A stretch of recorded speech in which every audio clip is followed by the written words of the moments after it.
Oi, meus amores, tudo bem? Ó, lição 3 do nosso livro Conexão Radical, tá bom? E olha só que legal que é o título dessa lição. Os que são de Cristo têm a força! Uhul! Quem lembra do He-Man, gente? Ah, essa é da minha época, né? Vocês sabem quem que era o He-Man? Lembra quem que fala? Pelos poderes de Grayskull, eu tenho a força! Vocês lembram do He-Man? Ai, gente, quem lembra, deixa aqui no comentário pra não ficar parecendo que eu tô tão velha assim. Tá bom? Olha só.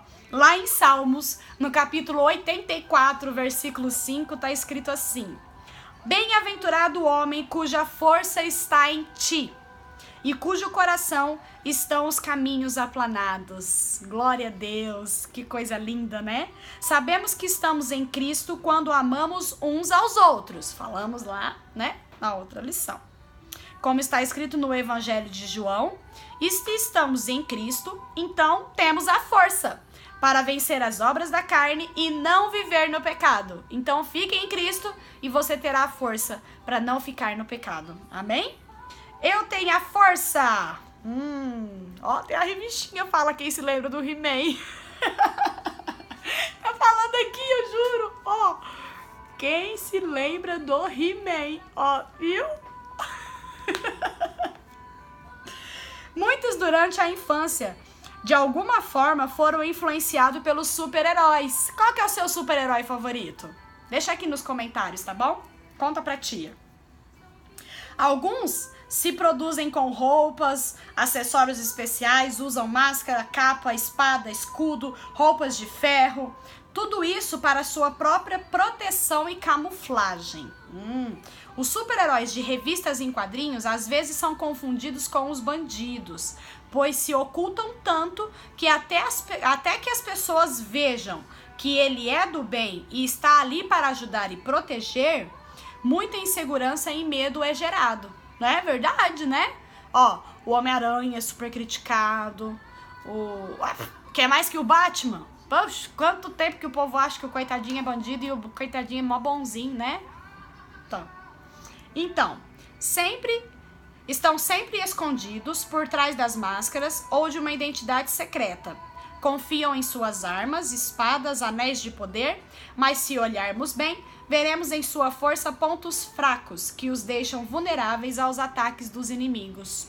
Né? Todos eles têm, né? Um pontinho fraco. Verdade. Conta aqui pra tia também, do seu herói favorito, qual que é o ponto fraco dele, tá? Uma super força com limitação. No caso do super-homem, ó, fato histórico, gente. No caso do super-homem, que de dia tem uma identidade secreta, um típico nova-iorquino com emprego em um jornal, para não ser reconhecido, né? Que é o Clark Kent. Ele possui força superior a qualquer homem e outro super-herói. Por outro lado, não é perfeito, ele tem um ponto fraco. Mesmo sendo mega forte como é o super-homem, ele tem um ponto fraco, não é? Conta a sua história que seu planeta de origem foi destruído por um meteoro e ele foi o único que sobreviveu à explosão. Mas sempre que exposto a algum pedaço desse meteoro, a kryptonita, por menor que seja, a sua força se reduz a um simples homem. Seus inimigos, sabendo disso, buscam encontrar fragmentos deste meteoro para utilizá-los como arma contra a sua vida. Tudo isso é uma história em quadrinhos, um filme ou desenho. Nada é verdadeiro. É uma falsa força. Porém, olha só, com Jesus não é assim. Ele quer se revelar a nós plenamente. Ele não se mascara. E ao contrário, à medida que o conhecemos, ele se revela a nós para que possamos cada vez mais confiar nele.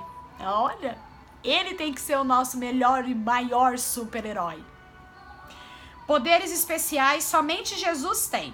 E nos deu o seu Espírito Santo e o fruto do Espírito para fazer coisas que sozinhos não conseguiríamos fazer. Porque para vencer os desafios desse mundo, somente com a força de Deus. tá vendo? A gente não tem o Clark Kent, o super-homem, o Homem de Ferro, o Tony Stark, né? A gente não tem o Capitão América, o Homem-Aranha, esses caras aí, bom, né, fortão. Mas a gente tem algo muito maior e muito melhor. A gente tem Jesus. Ele é o nosso super-herói. E ele também nos dá força para vencer qualquer batalha. Olha só que legal. A gente tem um super-herói sim, tá bom? A força estava com Sansão. Quem conhece a história de Sansão? Todo mundo aqui conhece, né? Já cansou de ouvir, né? A história de Sansão. Pois é. Deus tinha um propósito com a vida de Sansão, para livrar o seu povo dos filisteus, os seus inimigos. Essa história começa diferente. Já em seu nascimento, filho de mãe estéril, que não poderia ter filho, ele recebeu a graça, a mãe recebeu a graça da concepção e teve Sansão. Então Sansão foi consagrado a Deus desde o ventre da sua mãe, como um nazireu. O que é um nazireu? É alguém que não podia beber vinho e nem outra bebida forte. Não podia cortar o cabelo e nem tocar em nada impuro e nem em mortos, tá? Ele foi consagrado no ventre da mãe a ser um nazireu, que era essa pessoa que não pode beber, que não podia cortar o cabelo, não podia tocar em nada impuro e nem tocar em mortos. Porém, Sansão, apesar de ser alguém tão especial para Deus, não era obediente e era muito orgulhoso. Ele possuía uma fraqueza muito comum aos homens. Vou dar um minutinho para vocês pensar. Qual que é uma fraqueza muito comum aos homens? É isso aí mesmo. É isso aí mesmo. As mulheres. Nós somos as fraquezas dos homens, gente. Tem jeito. É verdade.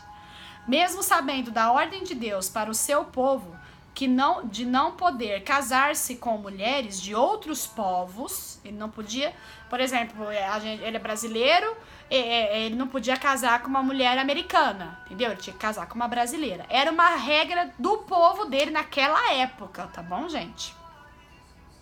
Então, quando é regra no local, na época que você vive, se você não segue a regra, se você não segue a ordem, é um ato de desobediência, tá? Mesmo sabendo da ordem de Deus, desobedeceu aos seus pais e casou-se com uma mulher do povo filisteu. Filisteu eram os inimigos deles. A mansidão não era uma das suas virtudes. Ele era bem esquentadinho e violento. Certa vez matou 30 homens somente para tirar-lhes as túnicas, a roupa, e dar aos homens que haviam, com a ajuda de sua mulher filisteia, decifrado o enigma proposto por ele em seu casamento.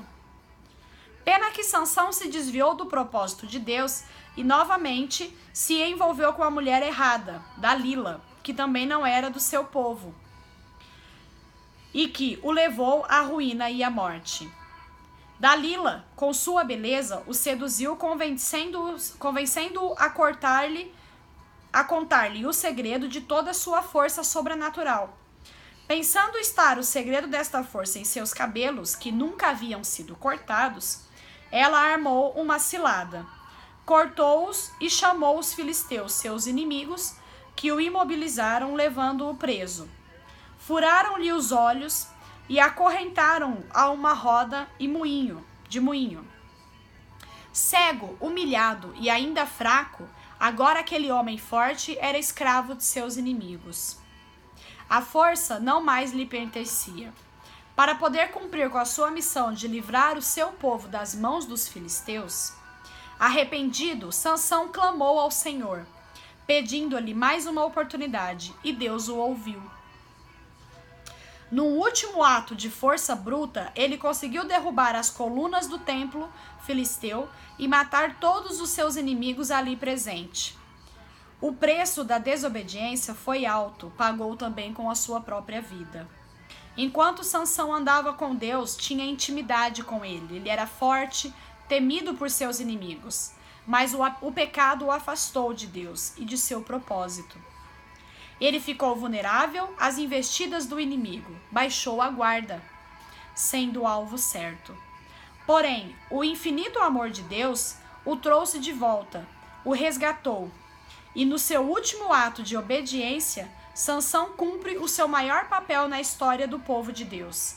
Hoje faz parte da galeria dos heróis da fé, porque reconheceu seu pecado, se humilhou e recebeu o perdão de Deus, cumprindo ainda com o propósito para a sua vida de eliminar os seus inimigos. Olha só, que coisa linda, não é?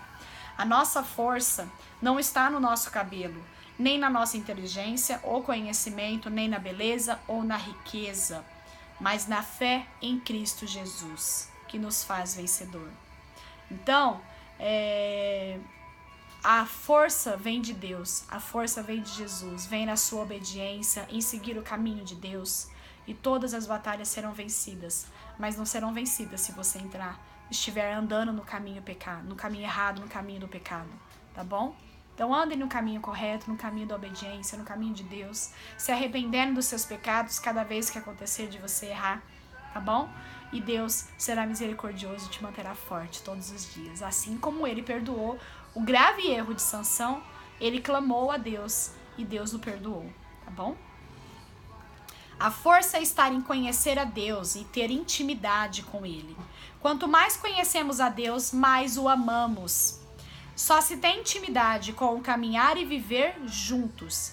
Quando buscamos mais a sua presença em oração, lemos a Bíblia, frequentamos os cultos, automaticamente passamos a conhecê-lo melhor e assim passamos a confiar nele. Confiar significa crer que ele sabe o que é o melhor para a nossa vida. Então confie em Deus. Todas as atitudes que você for tomar, confie. Porque confiar é isso, é você crer que só ele, só Deus, só Jesus sabe o que é melhor para a sua vida, tá bom? A Bíblia também diz que a fé vem pelo ouvir a palavra de Deus. E isso fala de ouvir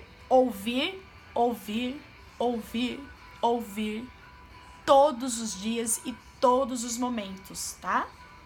Então ouça sempre o que o Espírito Santo está dizendo a você, o que Deus está falando ao seu coração, tá bom? Constantemente ouvir a palavra de Deus. Então, não só ouvir o que o Espírito Santo está falando ao seu coração, mas também ouvir a palavra de Deus, frequentando os cultos, buscando ler a palavra, tá bom? Assistindo os vídeos da tia, tá? Então, buscando sempre crescer e se aprimorar em conhecimento na palavra de Deus. E você terá resposta para qualquer situação, tá bom? Uma pessoa muito querida minha, que não está mais aqui em nosso meio, dizia: para se conhecer alguém, é necessário comer 1 quilo de sal juntos. Olha só, é verdade. O que isso quer dizer? Para você conhecer muito bem uma pessoa, você tem uma melhor amiga. Mas você só conhece muito bem essa sua melhor amiga quando você passa muita situação com ela, boas ou ruins. Mas quando você come muitos quilos de sal junto com ela, quando você vive muitas situações junto com ela, é que você sabe como que ela realmente é. E assim não é diferente com Deus. Você só vai conhecer Deus verdadeiramente depois de estudar muito, depois de orar muito, de se entregar muito, de ouvir muito, tá bom? Então, se você quer ter essa intimidade com Deus, busque a Ele, leia a palavra, tira um minutinho nos seus dias para ler um versículo, tira um minutinho nos seus dias para buscar uma palavra, tira um minutinho para você ouvir uma pregação que seja no YouTube ou na internet, mas busque estar ouvindo a palavra de Deus, busque estar lendo a palavra de Deus, busque estar conversando sobre Deus com seus pais, com seus pastores, com seus líderes.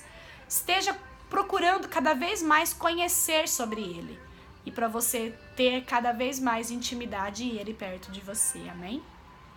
Então vamos lá.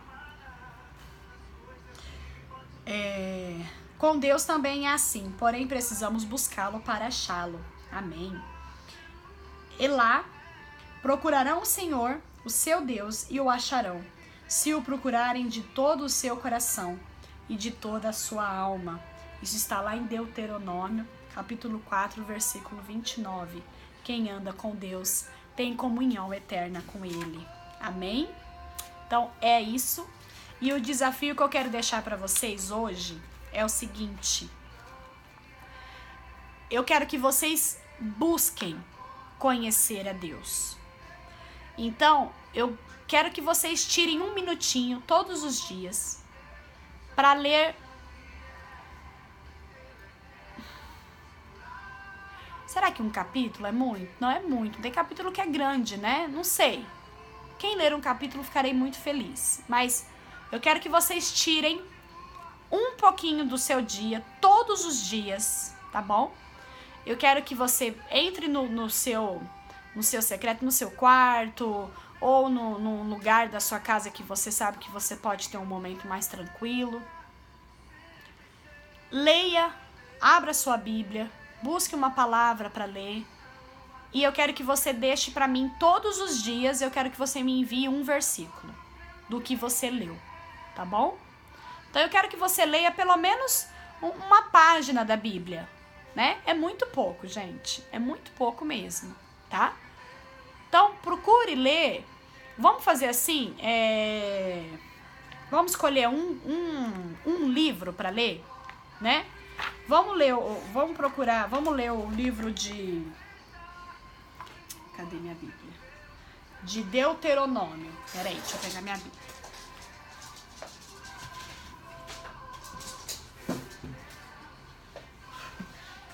Ó, eu quero que vocês leiam Deuteronômio, tá bom? Nós acabamos de ler um pedacinho dele aqui, ó. Deuteronômio. Eu quero que vocês leiam todos os dias pelo menos uns 5 versículos, tá? Quem puder ler o capítulo inteiro será melhor ainda, tá bom? Então, todos os dias, pelo menos 5 versículos de Deuteronômio, começando no capítulo 1, tá bom? E manda pra tia um pedacinho do versículo que vocês leram. Busquem ler a palavra, gente, é muito importante, tá bom? Então, esse é o desafio. Quero que todos os dias vocês me enviem um pedacinho do versículo que vocês leram de Deuteronômio, do livro de Deuteronômio da Bíblia, tá bom? No capítulo 1, tá? Depois a gente vai, se você conseguir ler mais capítulos, será melhor ainda, tá bom? Então é isso. Um beijo, meus amores, amo vocês.